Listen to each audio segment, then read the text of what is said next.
Srebrenica, l'Inde, l'agression quasiment mortelle des deux sœurs à Londres, dont personne n'a parlé si ce n'est Al Jazeera. Tant d'événements, tant de violences touchant les musulmans et qui n'émeuvent point Al-Muslimines eux-mêmes, car Al-Kuffar et leur hypocrisie, on la connaît.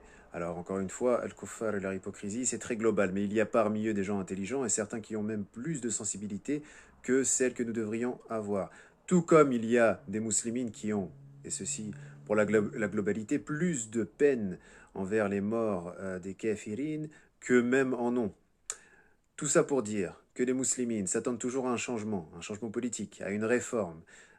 Encore une fois, notion ridicule, notamment concernant la religion, car on a vu les dérives des Jamaluddin al-Afghani et autres hérétiques.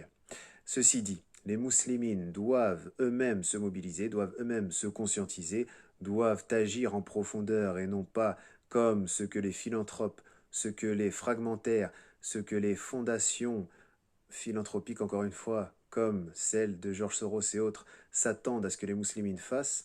Non, les musulmans doivent s'organiser shar'iyyan, c'est-à-dire conformément à la loi divine.